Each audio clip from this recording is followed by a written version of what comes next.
What's your take on our nation's preparedness? Let's say in Luzon, Metro Manila. Pag handa ka, di ka naman magpapanik eh. Panic only happens when you're not ready. Bilang paghanda, sakaling tumama ang lindol na the big one, binabantayan ang mga lugar sa Metro Manila na dinaraanan ng West Valley Fault. Kapag gumalaw ang West Valley Fault, anong pinangambahang pinsala nito? At gaano ba tayo kahanda? Oh my God, paano pag nangyari ito sa Pilipinas? Are we ready?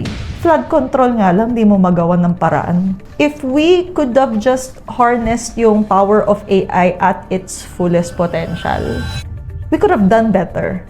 Jazz, ito 10 billion. How can you help the nation with your expertise? Well, first of all, number one is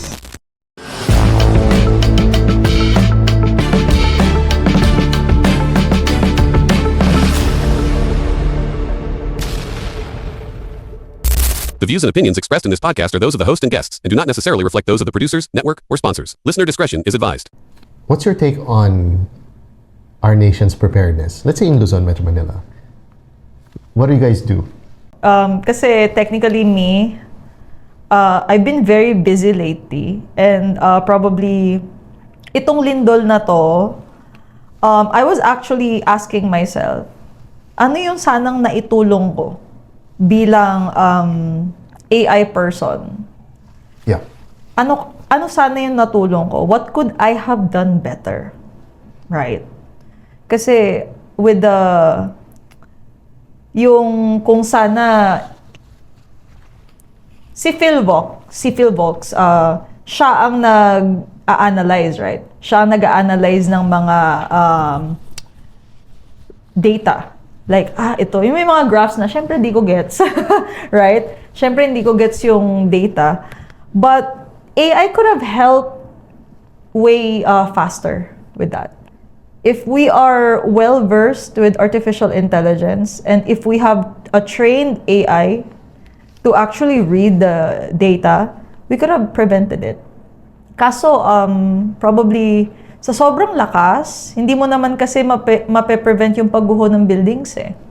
Kasi yung mga buildings na yan, ginawa pa ng 1980s. Right? But probably if we could have just harnessed yung power of AI at its fullest potential, like what they do in Japan and in the Philippines, baka nailikas natin yung mga tao, walang nasaktan. We could have done better, I guess, probably as the leaders of this country. Kasi may mga leaders like us, like we do content, right? We educate people in our own ways na ako talagang napa-ask ako. Kasi ako mismo hindi ko alam kung anong gagawin. Especially now, sabi ko, may go bag. Ngayon lang may go bag. Ang dami nagtatanong sa akin, saan mo nakuha yan? Sabi ko, wala kami sa Taguig kasi I live in Taguig wala kami yan Ay, wala kayo sa mayor namin. May ganun ba naman, Philip? Sabi ko, okay. Instead of really being prepared as yourself, yung mga tao ngayon parang kung porke may go bag sila, in sila. When hindi nila alam, dapat alam nila why they have that. Naging right? social flex na. Promise. Nakikita ko sa TikTok wala kayo sa mayor namin. Oh my God. Like, hindi siya birong topic. Kasi the last time na I was so worried about isang malakas na lindol was in Japan. Yung tipong nag-tsunami after. Naalala mo yun? Yeah. And sa US. Yun yung mga time na, oh my God, paano pag nangyari ito sa Pilipinas? Are we ready? Flood control nga lang, di mo magawa ng paraan. Tsunami pa. Right? New source. Magnitude 4.7 mula sa Tarlac City. October 16. That was 2 days ago. Palapit ang Metro Manila. Noong una, it was Zambales. Now it's in Tarlac City. Are you within the fault line? Literal ako nandoon. Oh gosh. Taguig. Mag-impake ka na. Mag-impake ka na. So parang, technically baka meron nakaka-relate sa kanila. Yeah. Hindi ko alam ang gagawin ko. Ano ba, lilipat ba muna ako for a month ng Airbnb? mataas din yun. Hindi ko alam, pupunta ba ang probinsya? I mean, Pero check mo din yung, di ba, Batangas ka? I think it goes all the way to, Alabang. I'm not sure kung all the way to Batangas. But I think if... No, nakatira ako sa Taguig Nakatira ako sa Taguig. Hindi na ako umuwi sa province namin. So, syempre, I'm doing all of the work needs to be done. Kasi artificial intelligence won't wait for us humans. So, we're trying to keep up with it. I'm trying to keep up with the community, with the basic AI tools that they need to learn. But, regarding dito sa Lindol, alam mo, ginawa ko na lang. Kasi hindi na ako makapagbasa ng social media, hindi na ako makapagbasa ng ganyan. Like yung mga binabasa mo, I made an AI agent that actually tells me the news. Na tinetext ako sa Telegram. Now, that's how you can help. How? What are those texts? NDRMs? Well, sorry, too many letters. Ano yung nagtitext sa atin yung umiingay yung telepono natin? Yeah, Ang dami. NDRRs. Ba't ang dami? Exactly. Parang it's a mouthful. National Disaster Risk Reduction Management. Council, Association, Incorporation, Corporate, whatever, government. Bakit sobrang haba? Baka may katugtog ba? NDRMC something. Yeah. Okay, for the... Tayo nga. Yung nagbibigay sa akin ng heart attack sa middle of the night. Yeah, nati. Tapos yun pala, hindi naman sa lugar mo. Nabato ko yung telepono ko. Sobrang lakas talaga. That's how you can help. Create an app. Use AI, create an app that we get the latest updates. Kasi, for example, it's just focus on, let's say, SOS or emergency. So, for example, instead of, alam mo naman Pinoy, pag lumindol, video muna. Pag may sunog, video. Pag may baha, video. Create an app. Okay? Use AI. Create an app for the Filipino citizens. Diba? Halimbawa, ito. I couldn't have got this information if he didn't Sinerch message mo it. pa? No, he didn't. He Talaga? messaged it to me. Message. Wala din sa balita to. Talaga? Ako, di ko Was it? alam Ngayon Nasa ko balita na ba? nalaman SOCMED. Pero, depende yun. AI can do that in 10 minutes. A scraper. A news scraper. The thing is, nobody's Ako taking... mismo, merong ganun. Duplicate it. Give it to us. Give it to the people. And Yeah. that's how you could help the That's nation. a good idea. I'll do it later. And plus, you know what? Kasi there's no videos. Isipin mo yung go bag. Okay. Yung mga preppers, we have, there are groups, yung mga preppers ng Pinas, ganun. So sila yung mga ready for, anong mangyari kung may disaster, or kung may earthquake, or kung may civil unrest, di ba? Create an app where, for example, the typical mother, the father, or the lolo and lola, parang, anong gagawin natin? Ano naman ang go bag? Wala naman tayo, pabili yung mayor namin. Checklist, no? Create that AI, and then it's going to be like one app, di ba? That helps the nation, like an SOS app. Pag pinindot mo yung app, andun na lahat. Di ba? O ano naman ang go bag, ano mga essentials. O ito yung... our government's supposed to be proactive enough, but they're not. Yeah, we can do that. It's easy with AI now. AI can code that in 30 minutes. If you had the funds of DPWH, yung mga ninakaw, mga 36 billion, how would you do it? 36 billion ba? 36 billion, yeah, 36 billion. Ang laki naman. 30 Grabe billion. naman, Diskaya.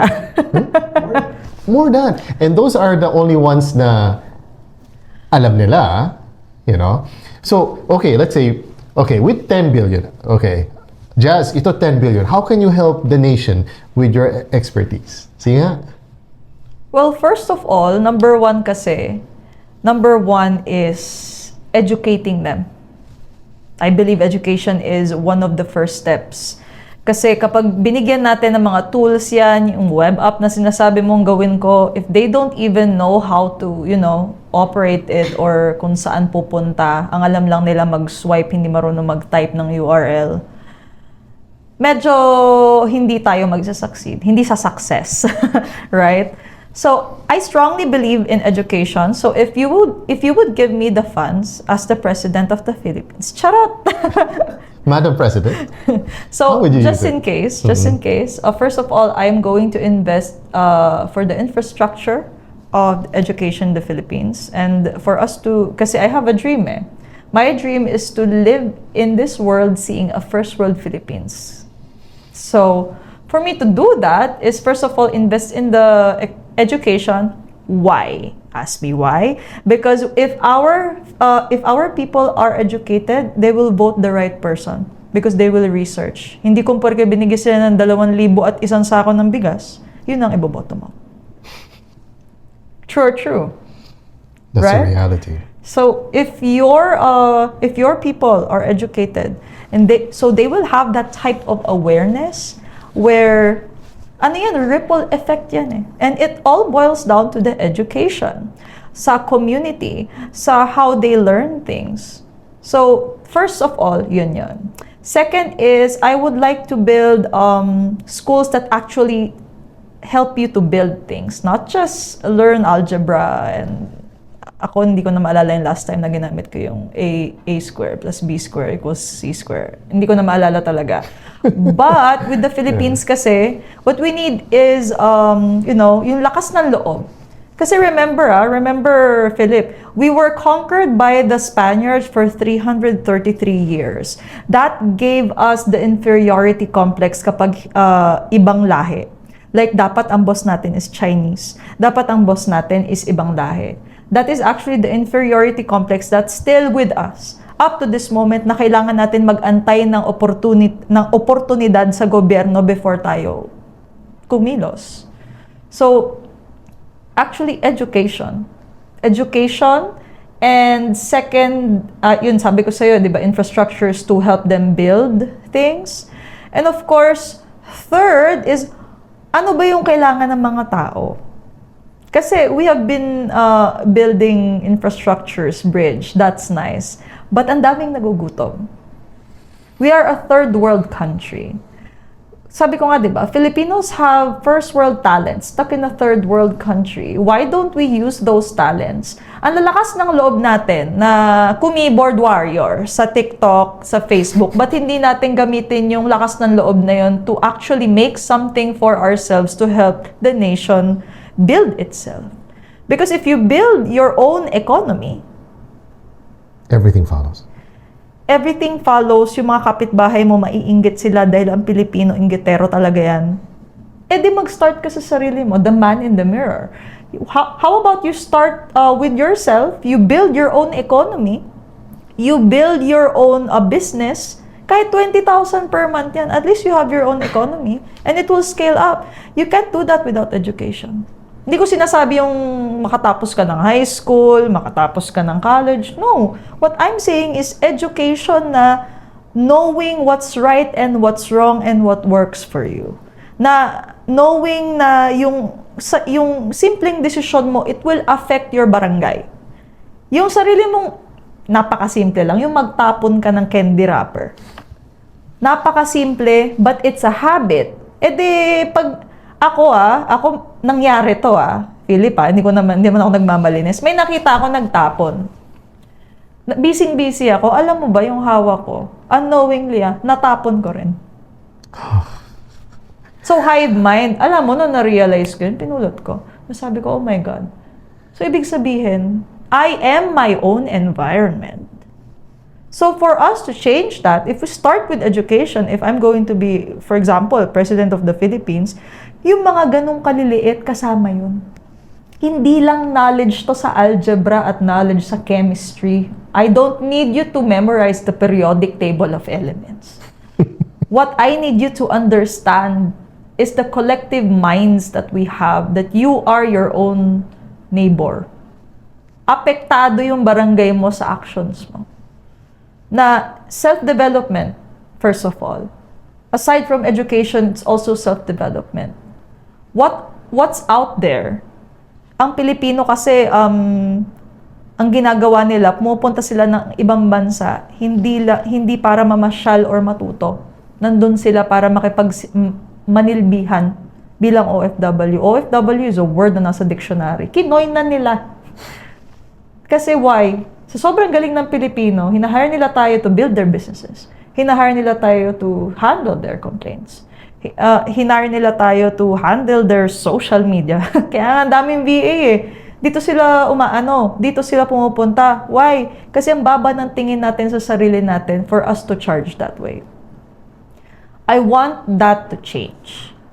And it starts with education. Yun. So far. Oh, you have 5 billion left. Oh. Tell us how you could help with 5 billion for natural disasters. Kasi that yeah. we cannot, you can never know when it comes. So We can have like a national dashboard. that should be it. Right? Like a national dashboard na you can check anytime you want, na nandun yung hindi para takutin ka, ha? But Informed of course, ka, yeah. you're just, Well-informed. again, without education, di nila gets yan. Even the ordinary people. But a national dashboard for disaster can be something very useful. Kasi you can see like, kailangan mo pa ba ng news to find out na merong lindol sa Tarlac? But if you can get that directly sa isang dashboard from the PhilVox, na may nangyaring ganito, you'll know. Na, of course, also educating them not to panic. Kasi, pag handa ka, di ka naman magpapanik eh. Panic only happens when you're not ready. Yun ang 100%. nangyayari sa atin. Laging hindi 100%. ready. No 100%. wonder nagpapanik ka. Right? And the Philippine government is not also preparing us for that. So, pag nagpapanik, of course, sino i-blame? Ang nangyayari, turuan.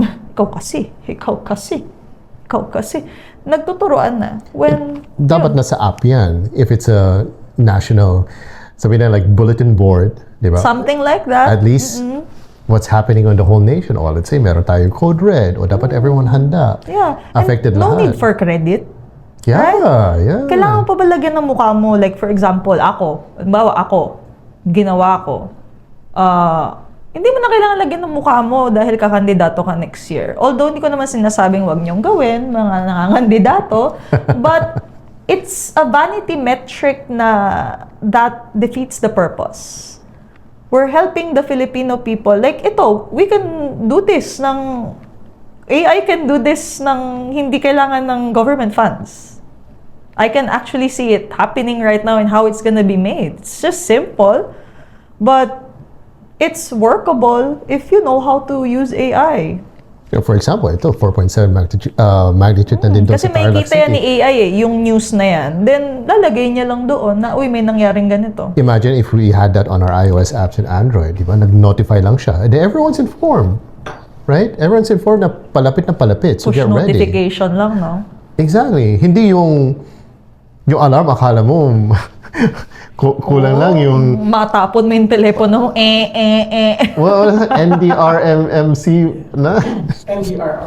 NDRRMC Corporation Association Incorporated.gov.ph. Marami nga nagsasabi, di ba? Ano ba yan? Wala na sa akin nag-chat. Yung NDR, yun na lang ang namamansin sa akin. And the problem is, delayed pa. Talaga ba? Nauna pa yung Google Alerts. Right? Google Alerts, nauna pa sila. Medyo kasi heartbroken ako sa system natin sa Pilipinas. Kaya medyo parang hindi ko na masyadong, napapansin. Parang I just went into my own lane. But somehow that is the most cowardly thing anybody could do.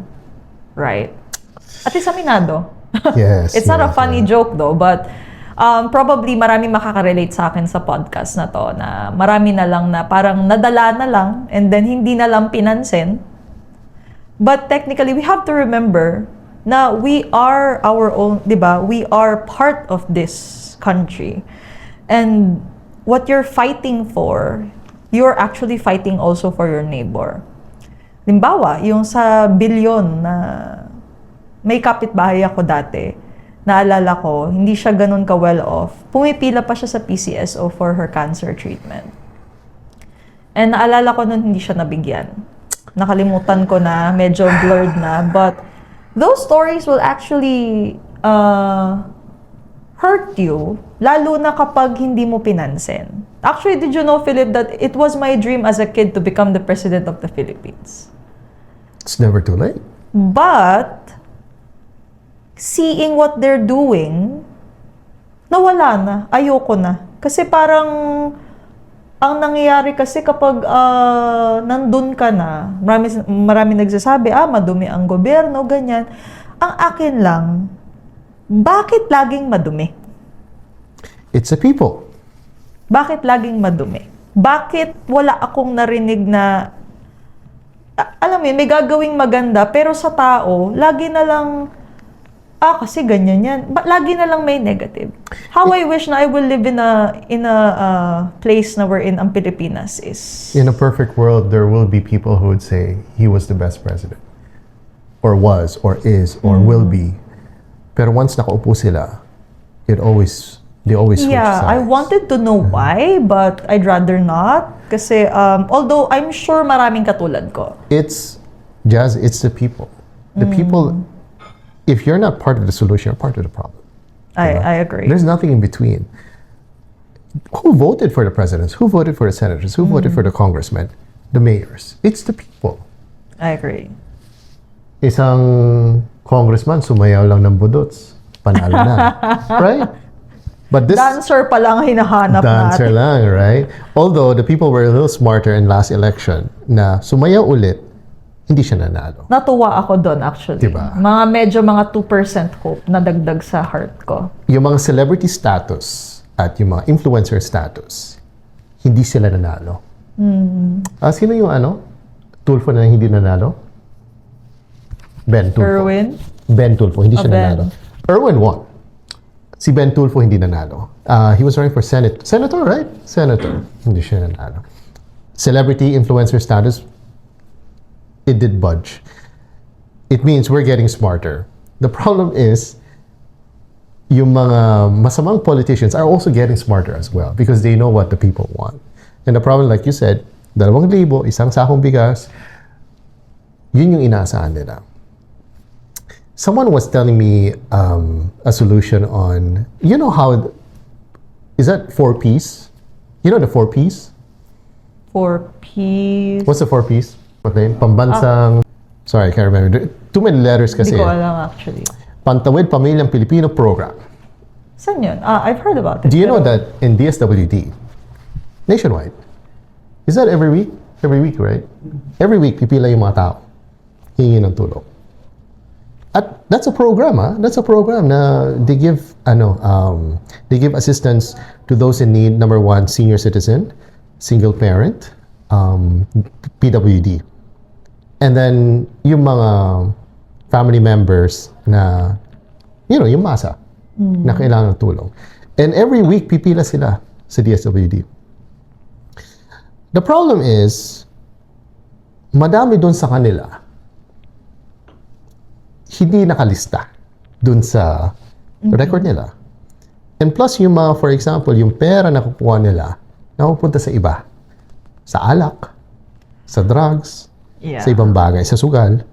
And I'm not saying everyone, pero may mga, ang dami nakalista doon na kamag-anak ng ganitong gobyerno, nakatrabaho niya dito, tapos yung iba hindi nabibigay. For example, PWD, like your story, madaming PWD hindi nabigyan kasi naubusan daw, hindi sila nakalista. At yung nakakuha, wala sa listahan, yung nakakuha, ginamit pang sugal, pang alak, pang drugs. You know how painful that is to hear? Tapos yung isa naka-wheelchair, hindi siya nakakuha. Malaki din yung nakakuha nila. The thing is, nobody can backtrack that. Kasi Why? manual pera Di ba? Kaya nga there's technology, And then- blockchain. There's a lot of ghost beneficiaries. Ghost beneficiaries, for example, mga lista ng PWD, meron tayong 100 dito, pero yung 10 dyan, ghost. So meaning, either nabigyan ng iba or binulsa nila. And it's happening. With AI, that could never happen. With blockchain, that could never Blockchain happen. Can be edited. There's always the track behind. That's the sad case. I wasn't aware with 4Ps in the past, but kasi we used to live near Batasan, and every like Friday, I'm not sure, I can't remember, basta every time I go out there sa gate namin, sabi, ba't ako na pila dito? Ano meron dito? Yun nga, 4Ps. You have no idea. 3 a.m., matining araw, nandun na sila. Doon silang tulong, just to wait for the assistance. That's how sad it was. And technology can help improve this because ba't kailan pa pumila? Yung mga senior citizen, sa init pa lang, mahimatay na sila. Do it electronically. May GCash, may Maya, may kung ano-ano, e-wallets. I agree. What's our app? eGov app, right? Our eGov app, if we travel out, we have to register. If you use our eGov app, everyone has a national ID na eh. Diba? Kahit bata, pwede namang mag-apply. Dapat eGov app, may disbursement din. Right? So eGov right now, ganda, you could see your government benefits, yung contributions. Nakita mo. Why not put, since Land Bank is a government bank, right? Hindi, padala nyo doon sa account ng tao. I agree. Use technology. O sino yung mga ghosts dito? But ang tanong ko dyan, Philip, is why aren't they doing it? Yun nga, kasi there's kickbacks. There's kickbacks. There's ghost beneficiaries. That's why they don't want to improve our technology, especially in the sectors of DPWH, BIR, customs, anyway, PCSO. All 4 agencies. It has to be in manual. Without manual, you can't track without technology, you can't track the boxes of money. Yeah. There's one who recommended an idea, very, very crazy idea, but it should work. What? Cryptocurrency. We should build our own cryptocurrency not to replace our Philippine peso, but to look at the USA, right? They have their own version of their crypto, right? USDT. Exactly. Why not create ours, right? Create ours. That could be used for government and for the funds, diba? And that could be converted to PHP, and vice versa. I'm not sure the Philippines is open for cryptocurrency. Ngayon lang ata. But back then... But it should. Dapat. Yeah, right? dapat. It'll be Kasi- cleaner. It'll be cleaner, number one. Which some don't like. Well, the ones there. Which ayaw nila niyan, yung cleaner. Ayaw nila ng clean. Look at why all the transactions are still cash. Because you move that bank to bank, may paper trail, di ba? Yeah. And this is without blockchain pa. How much more if it was blockchain? After even using it, you're going to see the trail from how it was used. That's why takot sila. That's why these old politicians want cash transactions. Deliver the boxes, the vans, the boxes of cash. Di ba? But even with the technology, napapanood naman natin sa movies, even if you're using crypto and blockchain, imagine the US is still madami pang mas magaling, mga hackers, they find, they could move the crypto here, ibang bank, ibang digital trace. But I mean, that's so far-fetched. Pero dito sa Pinas, your skills and expertise can help solve all these problems. Kung hindi 100%, kahit 90% of the problems, we will see a first world Philippines. I would love to see that. But, I like what I'm hearing, but Filipinos just need to embrace the fact that AI is not here to replace them. It's here to upgrade them. And AI will be here lang. It's not a fad. It's just like the .com era. Yeah, exactly. Right? The AI gold rush is like the .com era back then. From the industrial age, ng mga time ng mga kung sino may ang maraming lupa na nabili siya ang mayaman.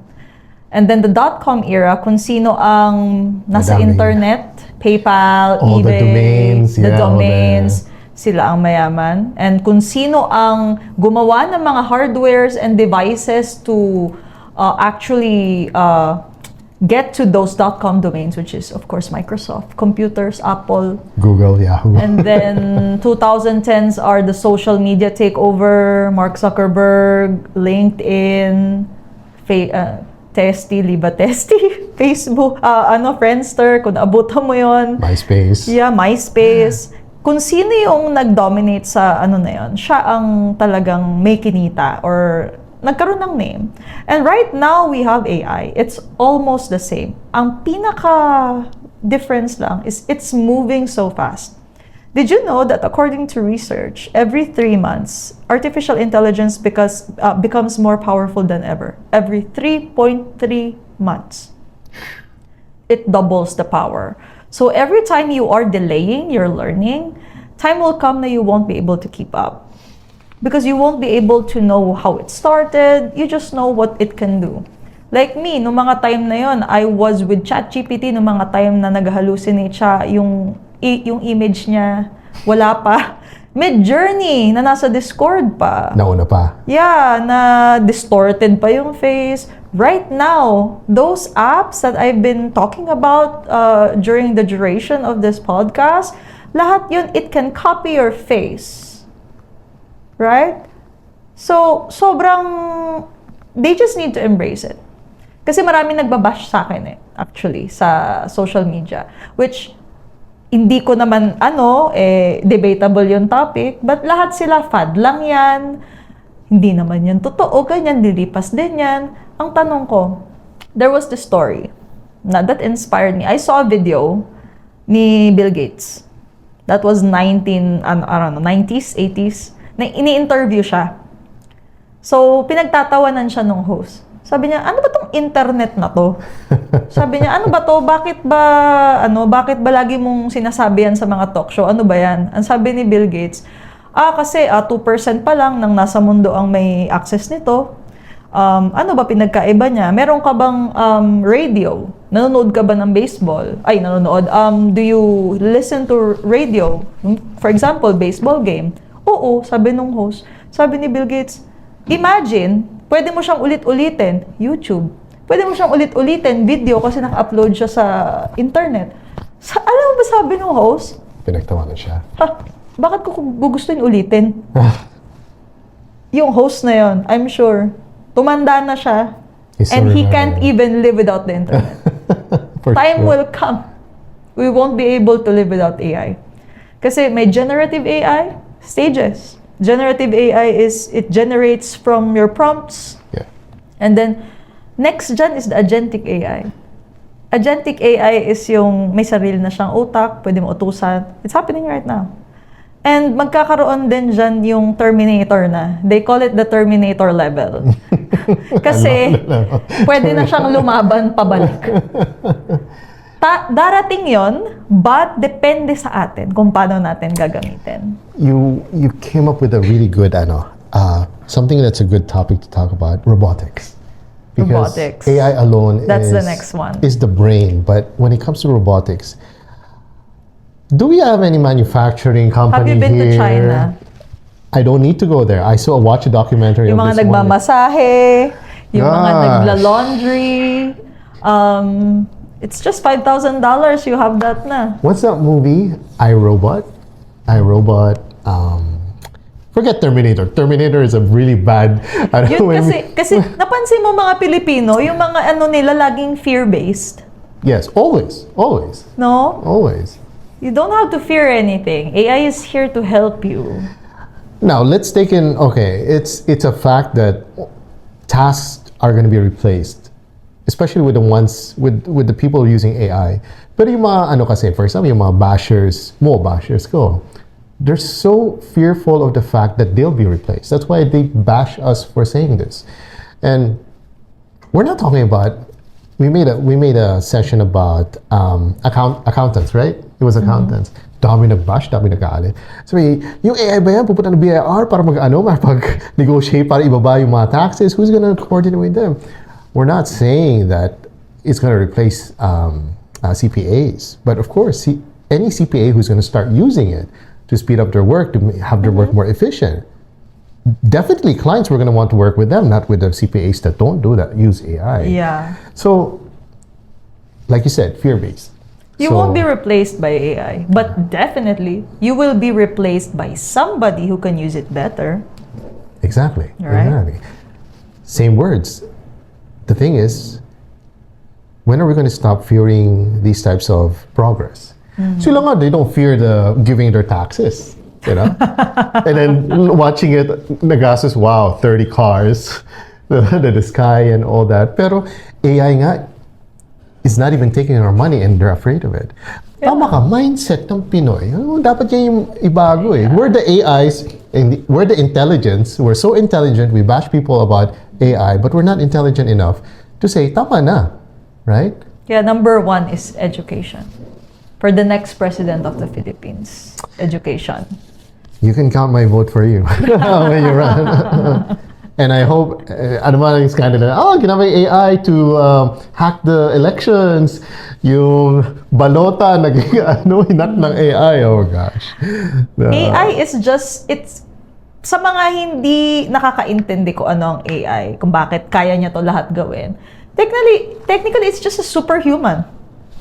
AI is a superhuman that can do 20 tasks kasi may 20 hands siya and 20 brains. And, kunwari, 24 hours, it can multiply your 24 hours into 20. Yun lang, ganun lang kasimple si AI. Akala nila, hoko ko niya. No, it's just a helper multiplying what you want it to multiply. Exactly. And if Ganun lang siya kasimple. And plus, hindi siya napapagod. Yeah. But, just like the internet, before the internet, diba? When way back, when the internet first launched, everyone had the fear of, what if it's used by the wrong hands? AI can be used by the wrong hands. Lagi, kasi daming scammers. Even, alam mo ba yung mga scammers on TikTok ngayon, ginagaya nila yung face ko, pero syempre hindi gaya yung boses. Pero it's just a matter of time na magagaya yun eh. I have 35, 36 scammer accounts as Jasmine AI. Gosh. May Jasmine AI, nadagdagan lang. AI. Jasmine.ai kasi my TikTok username is Jasmine AI and I have a software named Jasmine AI. So, parang, ang ano ron, education na naman. Knowing how to distinguish the difference of AI with the real thing. Kapag lagi mo siyang ginagamit, you will distinguish it. As in. There's one part of this conversation that we need to mention. With AI being used by the wrong hands, I don't think our laws. Halimbawa, we only have cyber libel, right? Yeah, we don't have laws with that yet. That's a problem. What if somebody, copied your face, represented your face as a certain authority in this, that you're involved in this? How can our courts deal with that?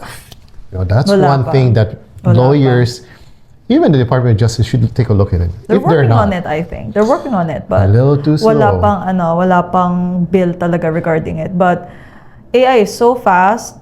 Sabi ko nga sa'yo, every 3 months. Kung tayo gumalaw, parang 3 years.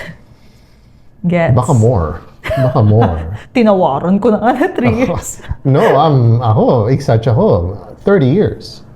No Yeah. doubt about it. No doubt about it. Like I said, ChatGPT has turned 10 years recently, and we're just knowing it. People are just knowing about it, diba? And they're afraid of it pa. Yeah. Oh gosh. You still have 5 billion to go. Hindi mo pa nabanggan ang gagawin mo sa 5 billion. Infrastructure, education, and what was the third one? Alagaan ng pera ng kaban ng bayan. Okay. Kasi basically, matagal na tong problema, ngayon lang napapublic. Ever since I was a child, marami ng, alam mo yun, lumang tugtugin na yan, nasanay na nga lang ako. Yung tipong kapag walang corruption, feeling ko nananaginip ako. And that's sad. It's sad to live in that generation. Now, I wish to see the Filipino people say, tama na.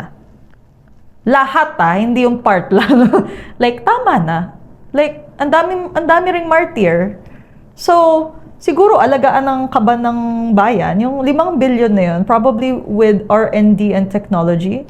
How about we partner with other countries to, kung hindi man ready ang Filipino talent for that, why don't we partner with the other governments to help us with it? Singapore, USA, Japan. China, Japan. Those countries are just waiting for us. We can, if we have the money, we will be able to protect kung ano yung meron tayo. Ang dami nang ang utang, hindi mo pa pinoprotektahan yung 'di ba? Trilyon na nga utang natin eh. Ako yun, at least alam ko yun. Trilyon ang utang natin. I'm sure yung mga Pilipino, hindi nila alam gaano karami yun. But how we will be able to be a first world Philippines if we have that type of debt?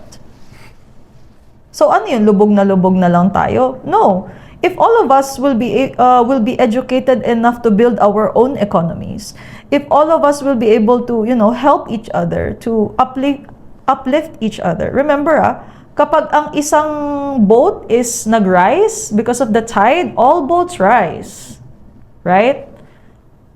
Yun. Yung 5 billion na yun is mapupunta with the R&D, integrating blockchain. I'm not a blockchain expert, but I have friends like si Jello Wong. Jello Wong is the bayani with the blockchain. Nasa ano siya ngayon, nasa parang meeting sa gobyerno, which I'm proud of him kasi at a very young age, he is rallying the use of blockchain sa gobyerno. And that's not an easy feat kasi marami siya masasagasaan, but he's still doing it.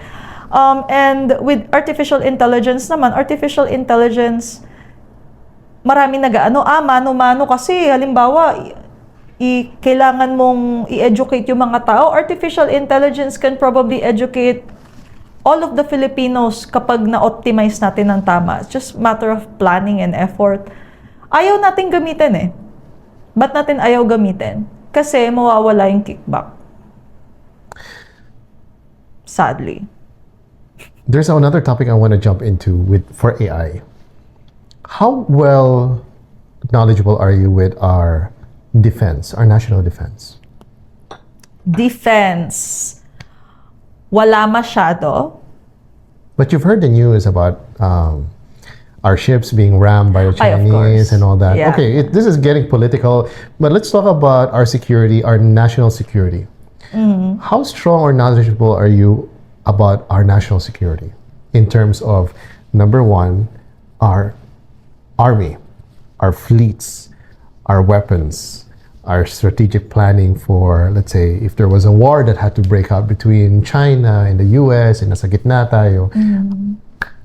Well, there was one use case for artificial intelligence. Naalala mo yung binomba yung sa sa Qatar? Which one? Do you remember that missile? I forgot lang. From Iran. Iran, exactly. Yeah, from Iran. So, nung gabing yon, ang dami nagpapanik na OFW kasi may sumabog. That is actually AI. Okay. AI detected that missile. AI detected. Okay. So, interesting. It's part of artificial intelligence kasi merong system si Qatar na wherein yung airbase mo, kapag merong nakita at walang permission, atakihin niya yan. That's part of AI. Yeah, anti-missile, I know. Yung defense system kasi, I know that in terms of, for example, with the US, Japan, they have their own version of AI integrated for their national security and defense weapons and all that. Do we have that?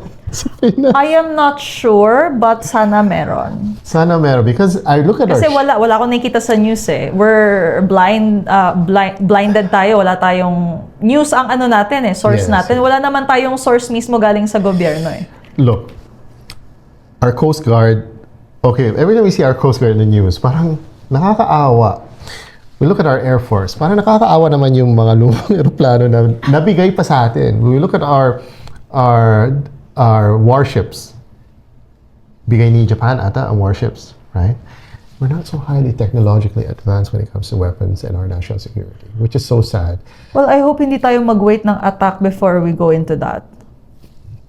Because time will come na we will be attacked and we won't be ready for it, just like the flood control.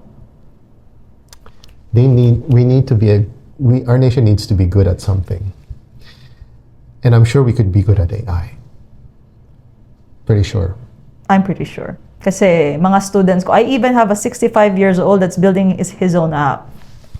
So it's not impossible. So what are the excuses now? Yeah, so BCL. if you think that you can't do it, I have a senior, hindi lang siya isa, marami sila. Meron ako isang senior citizen na gumawa ng games, tic-tac-toe, del trip lang niya. Pero may isa akong senior citizen na gumawa ng yung sugar monitoring. Wow. So, ini-input lang niya, then ina-analyze ng AI yung patterns kung tama ba or Kung may spike o on wala. track ba siya. Yun ang trip niya. So, sabi ko, kasi it's like clay eh. AI is like clay. You can, Mold it to anything. pwede mo siyang i-mold, parang laruan, or pwede mo siyang patigasin tas bato mo sa kapwa mo. right? It's a really good, So, it's a clay. So, it depends. May mga bata na clay, yung parang gaganunin lang niya, tatapon. Pero, if you give the clay to an artist, magiging pottery yan, benta niya 100,000. So, we should be that. right? So, sabi ko nga sa'yo, the fire that melts the butter is the same fire that hardens the steel. So, it can either make you or break you, but sa use case as me, as your AI bestie, Jasmine De Luna, I used AI to make sure that I have a voice na wherein kaya nga AI bestie. Kasi yung mga time na yun, takot na takot sila, akala nila pang techie ang AI. I'm not techie myself. I'm not. Mukha lang. Kasi bakit? Nakasalamin ako. No! I know basic HTML, pero hindi ako, I still need a developer to make me a website. Yeah. Right? Kahit drag and drop ba yan, I know what a hex code is, but not really. Right? I'm not a techie. So, yung mga server migration nga, nalilito pa ako. Meaning, kailangan ko pa rin ng technical people to do technical stuff for me. So, I'm not a techie person, but since magaling ako mag-utos, medyo clear ako sa words ko, I am using AI to my advantage. Dahil lang, I know how to talk to it. Right? So, tignan mo na lang ako as use case. 5 months ago, I was not AI bestie. I was not this Jasmine De Luna, your AI bestie. I was just Jasmine De Luna who didn't want to talk about money. And look at that shift within 5 months. Yeah, who's working for Americans. I'm working for them as a project manager, VP for operations for Instagram growth, LinkedIn automations, email marketing, funnel building. Ganun lang naman ako eh. Paulit-ulit eh. For what? For 80,000 pesos per month. Mataas na yun, pero as a freelancer, alam mo yung okay na ako ron eh. Like, pera na rin yun eh. Exactly. Pero yung isipin mo yung ginagawa kong trabaho pag sinearch mo, if hindi ako Pilipino, sabi ko kay ChatGPT, magkano tong sahod na to? That's $20,000 per month. More than $1 million. Magkano yan? Why? I'm also an SEO specialist. Backlinks ako eh. Backlinks ako. So, I'm, ako with RF. So, binabayaran lang nila yun parang 30,000 per month. Nagpi-pitch box ako lahat ng tools. So, I also know how to automate them. Yan ang usual skills ng VA eh, ng isang freelancer eh. Pare-pareho lang kami. That's high-level skills of VA. Yeah, but gets mo, parang yun yung AI made me a superhuman living a super life. That it helped me in all sorts of life. Parang it gave me back my time, number one. Like I told you, di ba? Hindi na nga ako nag-social media. Bakit may AI nag-script na news para sa akin? Yung Lindol ng Tarlac, hindi ko pa nakikita kasi hindi ko pa ino-open eh. Di ba? Something like that. Those type of use cases. Like, AI can scrape leads for you. Like within the 3-kilometer radius, diba, gusto kong magbenta ng booking system na AI-powered sa dental clinics within the 3-kilometer radius. Magsa-search siya, mga 500, mabibigyan ako. What if mag-set din ako ng AI automations na mag-email niya lahat yung mga yun ng proposal and may booking calendar system na ang ending is imimita ko, magtatalk kami on Zoom. Pati yung note-taker ko AI din, how easy life is. Right? I already gave you an idea. Sinusummarize na yung for a yung buong business meeting. idea. But those are the things AI can do for you and a million ways more that you can. It's a clay. What do you do with clay? Right? Something like that. Quote unquote. Jazz AI. Quote unquote. Where can we follow you? Where can we contact you? Where can we hire you? Well, you can follow me on TikTok. You can follow me on TikTok, jasmine.ai. Please check the spelling. Please check the Spell spelling. it out. JAZMINE.ai. Lahat yun, isang letters lang, walang numbers. And it's 46,000 followers. I'm also on Instagram. That's Jasmine De Luna _ JAZMINE De Luna _ 110,000 followers. Wala namang scammers sa Instagram. But on Facebook, you can see me as Jasmine De Luna, your AI bestie, where my cover photo is purple and you will see my goal. to empower 1 million Filipinos with artificial intelligence for nation building. There we go.